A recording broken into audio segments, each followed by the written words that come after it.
નમસ્કાર વિદ્યાર્થી મિત્રો, myself Ojha Rohit from Pioneer school. વિદ્યાર્થી મિત્રો, આપણે લાસ્ટ વિડીયોમાં ધોરણ 8ની અંદર ટેન્સની વાત કરી હતી, સિમ્પલ પ્રેઝન્ટ ટેન્સમાં. તો સિમ્પલ પ્રેઝન્ટ ટેન્સની અંદર આપણે ઘણી બધી બાબતો મેં તમને કહી હતી કે ધ્યાનમાં રાખવા જેવી હોય છે.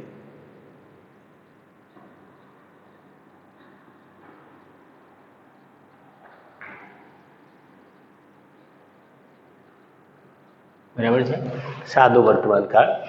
તો સાદા વર્તમાન કાળની વાત કરીએ તો આપણને બધાને ખ્યાલ છે કે ટુ બીના રૂપ તરીકે ડુ ડઝનો ઉપયોગ થાય છે. જ્યારે સાદું હકાર વાક્ય હોય ત્યારે વર્બ સાથે એસ કે એસ આવે છે, નકાર હોય ત્યારે મૂળ ક્રિયાપદ આવે છે, પ્રશ્ન ત્યારે મૂળ ક્રિયાપદ આવે છે. એ બધી બાબતો આપણે સામાન્ય જે છે કાળને લગતી બાબતો યાદ રાખવાની છે. તો એ બાબત ધ્યાનમાં રહે. હવે કાલે આપણે તમને વાત કરી હતી પોઝિટિવ, નેગેટિવ અને ઇન્ટ્રોગેટિવ સેન્ટેન્સને રિલેટેડ, કે કયા પ્રકારના વાક્ય એમાં હોય છે. હવે આજે આપણે અન્ય શબ્દો એટલે કે સમય સૂચક શબ્દોની વાત કરવાની છે કે સાદા વર્તમાન કાળ માટે કીવર્ડ્સ, ચાવીરૂપ શબ્દો. સાદા વર્તમાન કાળને આપણે ઓળખી તો શકીએ છીએ ક્રિયાપદ દ્વારા, પણ કદાચ ક્રિયાપદ એવું હોય કે જે બદલાતું ન હોય કાળ પ્રમાણે ને એવું ને એવા જ અર્થમાં મૂકવામાં આવેલું હોય તો શું કરવાનું છે? તો અન્ય શબ્દ વડે ઓળખી શકાય. કેમ કે કીવર્ડ્સ આપણે યાદ રાખવાના છે.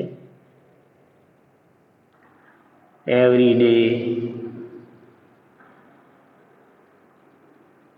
Daily,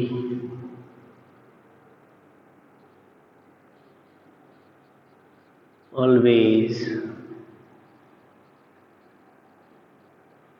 rarely, seldom,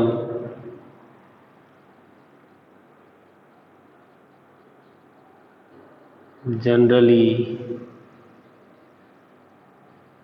occasionally, usually.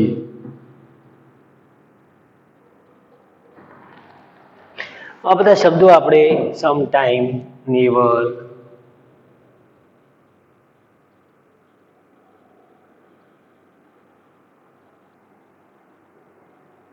આ બધા શબ્દોનો આપણે ઉપયોગ કરીએ છીએ વાક્યની અંદર ઓળખવા માટે, વાક્યને ઓળખવા માટે. તો ધ્યાન રહે વિદ્યાર્થી મિત્રો કે આ શબ્દો વડે પણ આપણે સાદા વર્તમાન કાળના વાક્યને ઓળખી શકીએ છીએ અને સમજી શકીએ છીએ. બરાબર છે. બીજી વાત હતી તમને સમજાવવાની હતી, એ ખાસ યાદ રાખવાનું છે કે વર્બ સાથે એસ કે યસ આવે છે હકાર વાક્યમાં. બરાબર છે. આ મહત્વની અમુક બાબતો ખાસ યાદ રાખવાની સાદા વર્તમાન કાળ માટે. બરાબર છે. આ કીવર્ડ્સ છે જે અન્ય શબ્દ તરીકે ઓળખાય છે. નકાર વાક્ય હોય તો શું આવે એ પણ યાદ રાખવાનું છે. તો મારે તમને સમજાવવાનું હતું કીવર્ડ્સ, હું તમને 5 બ્લેન્ક્સ આપું છું. બરાબર છે. ખાલી જગ્યાઓ આપણે સમજીએ તો 5 ખાલી જગ્યાઓ લખી, પછી આપણે બીજા કાળ તરફ જઈશું.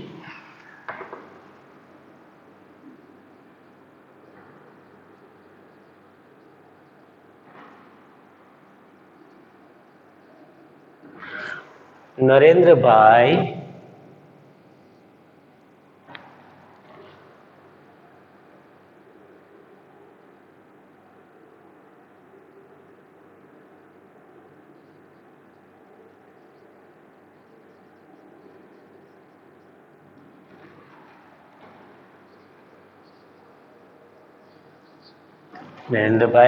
ખાલી જગ્યા ગુજરાતી લઈ લઈએ. હવે ક્રિયાપદ આપણે અહીં લખીએ છીએ. ઓકે, રીડ આપણે ક્રિયાપદ લખ્યું છે. બીજી બ્લેન્ક્સ જોઈએ.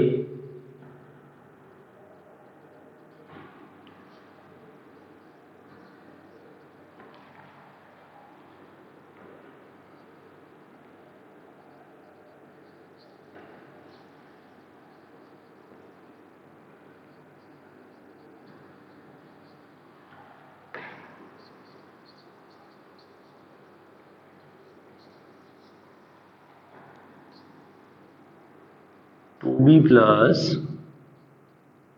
eat. ત્રીજી ખાલી જગ્યા લખીએ.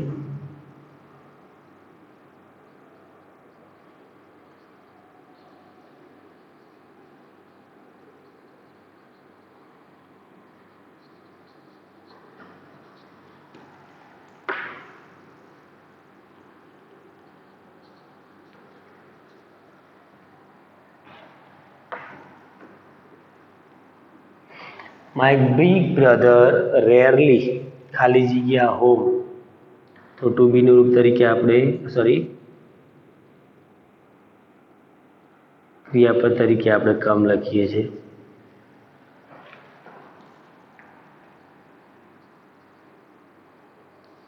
ખાલી જગ્યા રાહુલ ખાલી જગ્યા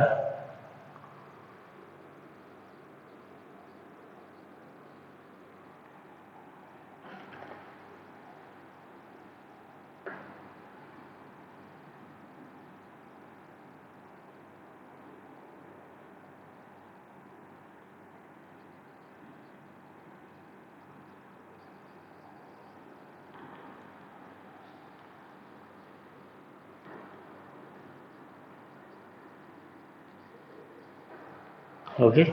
હજી એક લખી દઈએ, પ્રશ્નાર્થ વાક્ય છે.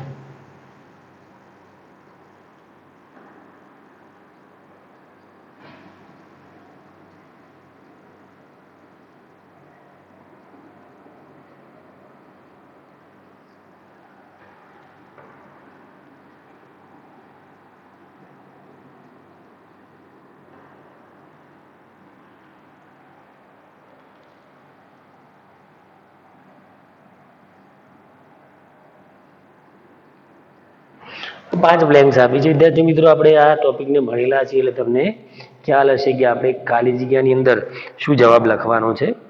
તો તમે બધા ઇઝીલી જવાબ આપી શકતા હશો, કેમ કે આપણે આ ટોપિક તમને ખાસ સાદા વર્તમાનકાળનો બહુ સરસ રીતે સમજાવેલો છે એટલા માટે.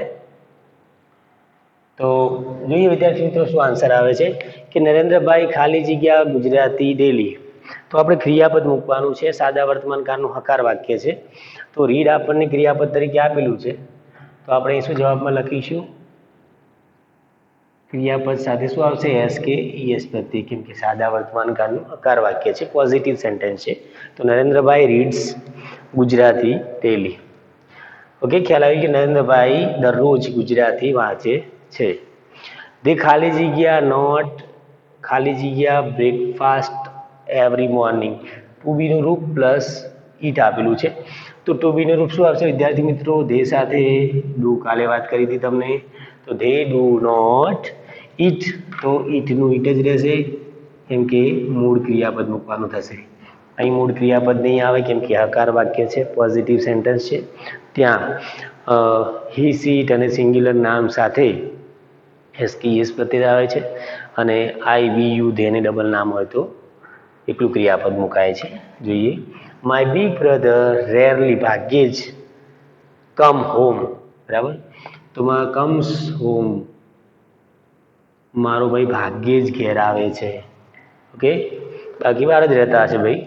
My big brother rarely comes home, તો આપણે બિગ બ્રધરની વાત છે, ક્રિયાપદમાં વ્યક્તિ તરીકે વ્યક્તિનું સૂચન કરવામાં આવ્યું છે એટલા માટે, તો ત્યાં પણ આપણે એસ કે એસ પ્રત્યય લાગશે. હવે અહીં આપણું પ્રશ્નાર્થ વાક્ય છે ખાલી જગ્યા રાહુલ ખાલી જગ્યા વોટર જનરલી સામાન્ય રીતે શું? રાહુલ સામાન્ય રીતે પાણી પીવે છે, તો પીતો જ હોય ને, તો આપણે લખીએ કે does Rahul drink water generally. શું રાહુલ સામાન્ય રીતે પાણી પીવે છે? માય મધર ઓલવેઝ, આમાં પણ શું આવશે? Goes to temple. મારી મમ્મી સામાન્ય રીતે માય મધર ઓલવેઝ હંમેશા મંદિર જાય છે. ઓકે, તો સાદા વર્તમાનકાળની ખાલી જગ્યાઓ મોસ્ટલી તમને બધાને આવડતી હશે. એના સિવાય આપણે બીજી વાત કરવાની હતી કે સાદા વર્તમાનકાળનો ઉપયોગ કેવા પ્રકારના વાક્યોમાં થાય છે. તો સનાતન સત્ય વાક્યમાં, ગાણિતિક સત્ય હોય,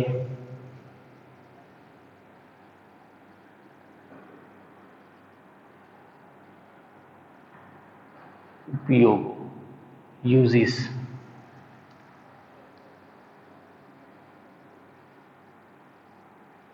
વૈજ્ઞાનિક સિદ્ધાંતો હોય, એને ઇંગ્લિશમાં કહીએ કે universal truth, mathematics truth, scientific principal,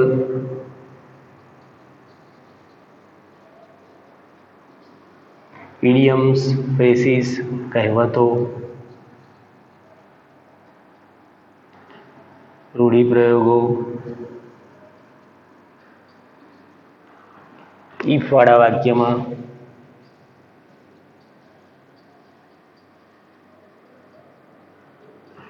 બધા વાક્યોમાં આપણે કહેવાય ને કે સાદા વર્તમાનકાળનો ઉપયોગ કરીએ છીએ, બરાબર છે. નજીકનો ભવિષ્યકાળ દર્શાવવા માટે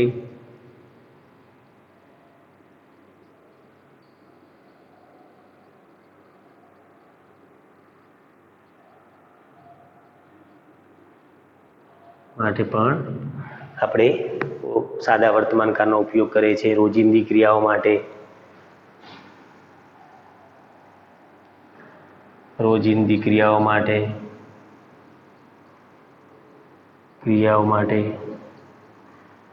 બરાબર છે. આ બધા માટે આપણે સાદા વર્તમાનકાળનો સામાન્યતઃ ઉપયોગ કરતા હોઈએ છીએ. તો ધ્યાન રહે વિદ્યાર્થી મિત્રો કે સાદા વર્તમાનકાળનો ઉપયોગ આપણે આ રીતે આ પ્રકારના કાળમાં તેનો ઉપયોગ કરીએ તો તમે સ્ક્રીનશોટ લઈ લેજો, જેથી તમારે નોંધવું હોય તો નોંધી પણ શકો અને સમજી પણ શકો. કે વિદ્યાર્થી મિત્રો જોઈએ વિદ્યાર્થી મિત્રો આગળનો કાળ સાદો ભૂતકાળ તરફ જઈએ આપણે. તો સાદા ભૂતકાળમાં જનરલી શબ્દોને ધ્યાનમાં રાખવાના હોય છે.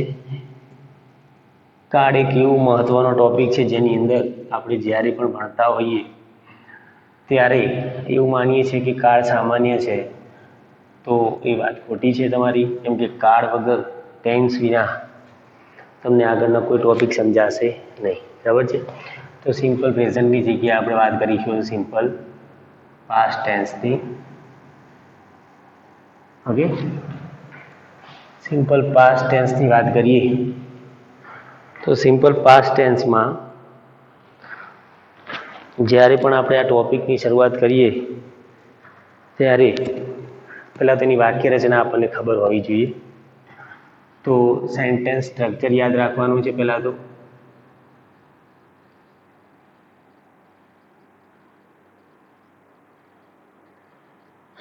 સેન્ટેન્સનું સ્ટ્રક્ચર એટલે કે વાક્ય રચના. તો સમજી લઈએ આપણે વાક્ય રચના મુજબ દરેક વાક્યને. તો દરેક વાક્યમાં એક કર્તા હોય જે કોમન હોય છે, કર્તા પ્લસ હવે અહીં આવશે તો પાસ્ટ આવશે, પાસ્ટ ફોર્મ પ્લસ આપણું ઓબ્જેક્ટ આવશે જેને કહીએ છીએ આપણું કર્મ. અહીં પણ આપણે ઇંગ્લિશમાં જ લખી દઈએ એટલે ખ્યાલ આવી જશે. સબ્જેક્ટ એટલે કર્તા, subject plus other words. Okay, હવે એનું વાક્ય પણ જોડે જોડે સમતા જઈએ આપણે, જેથી કરીને આપણને સમજાઈ જાય. તો વાક્ય નીચે લખી દઈએ કોઈ પણ એક કે રોહિત સર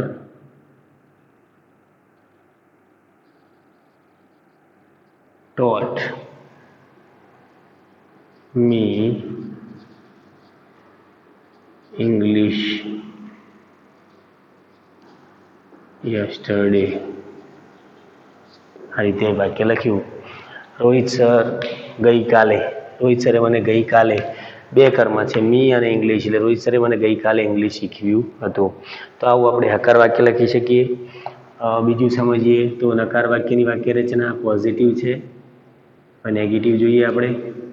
તો નેગેટિવમાં શું મૂકાશે? તે સબ્જેક્ટ કોમન છે. હવે આપણે એક શબ્દ યાદ રાખવાનો છે, ડુ ડઝની જેમ did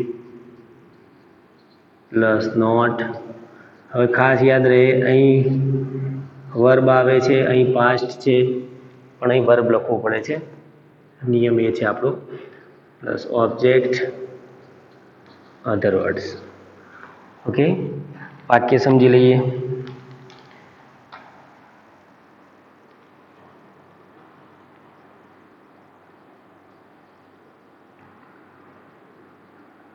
They did not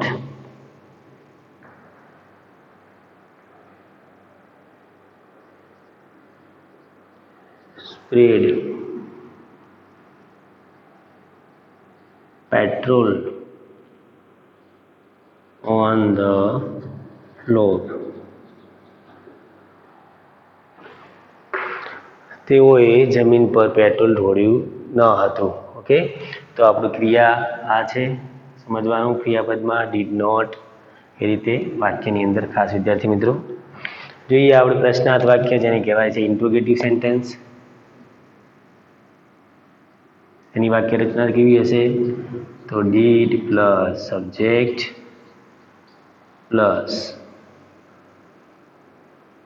verb ક્રિયાપદ plus object plus other words plus question mark. તો વિદ્યાર્થી મિત્રો તમને સિમ્પલી આ રીતે વાક્ય બનાવતા આવડતા જ હશે. તો ખાસ વાક્યો બનાવવાના જેથી આપણે આ કારણને ભૂલી નહીં શકીએ. Did he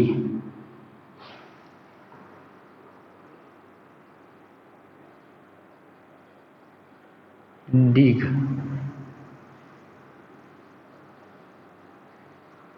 earth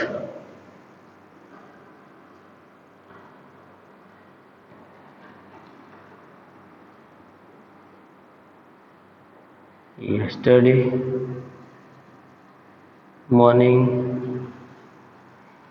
did he dig એટલે ખોદવું, અર્થ yesterday શું તેને ગઈકાલે સવારે જમીન ખોદી હતી. તો આ રીતે વાક્યો વિદ્યાર્થી મિત્રો બનાવવાના છે જેથી આપણને ખબર પડે કે ક્રિયાપદનો ઉપયોગ કેવી રીતે થાય છે એ રીતે. તો વિદ્યાર્થી મિત્રો આ રીતે સાદા વર્તમાન કાળમાંથી સાદા ભૂતકાળમાં વાક્યો બનાવવાના. તો યાદ રાખવાનું છે ડીડ અને પાસ્ટ ફોર્મ યાદ રાખવાનું, બીજું બધું કોમન હોય છે, અને યસ્ટરડે અને લાસ્ટ ડે જેવા કીવર્ડ્સ યાદ રાખવાના છે.